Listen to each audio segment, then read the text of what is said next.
Почитуван Мисовски, како пратеничка група на ВМРО ДПМН, сакам да истакнам дека ќе го поддржиме овие предлоги измени и дополнувања кои што се поднесени од наши колеги пратеници од позицијата, конкретно во Законот за превоз во патниот сообраќај. И покрај тоа што овие се минорни, како да речам, една капка во океанот мерки, но сепак се некаков исчекор, некаков механизам, некаква реакција, решение во насока на допринос во една сериозна ситуација која што имаме во нашата држава, конкретно со загадувањето на амбиенталниот воздух. Колегите предлагаат една мерка во делот на вршителите на автотакси дејноста, кои сакат или имат финансиска можност да ги заменат старите возила, кои што мора да признаеме се едни од посериозните причинители за загадувањето на воздухот, со понови или со нови возила, да им се овозможи да добијат повеќе од 10 изводи на лиценца во текот на една календарска година. Ваквата мерка, согласно наведеното во предлогот на измените и дополнувањата во законот, не изискува фискални импликации, но во иднина, ако сакаме да покажеме една сериозност во нашите намери за справување со оваа една сериозна ситуација која што имаме во последните години во нашата држава и која што предизвикува сериозни последици,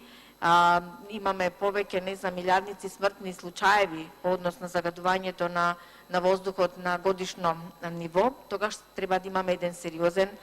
пристап и треба да имаме еден сериозен буџет кој што ќе даде соодветни механизми за решавање на овај проблем. Иако анализите кажуваат дека групата таксисти дават еден сериозен учинок во загадувањето на воздухот, тогаш дајте да донесеме на вистина сериозни мерки и во други насоки, па нека коштат и малце повеќе, нели имаме буџет од 3,9 милиарди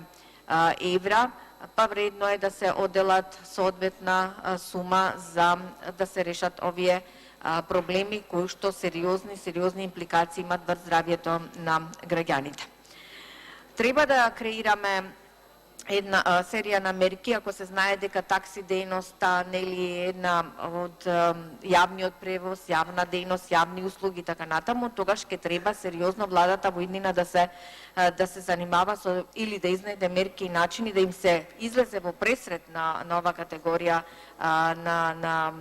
да овозможи на таксистите одредени можности, можеби субвенции за да можат да набават и еколошки возила, можеби одредени субвенции во делот на користењето на биогоривото и така натаму. Тоа се плејада серија механизми кои што можат искрено да се донесат. Искрено сум разочарана од страна на моите колеги од позицијата кои што не ја прифатија иницијативата на пратеничката група на ВМРО ДПМН да разговараме за загадувањето на воздухот. Сериозно ќе разговаравме, сериозно ќе донесевме одредени заклучоци кои што верувам ќе бидеа и како основа за донесување на одредени механизми да им помогнеме на владата, например, да донесат од конкретни решенија во насока на надминувањето на овај проблем. Впрочем, како Комисија транспорт и врски, вие знаете дека ние донесовме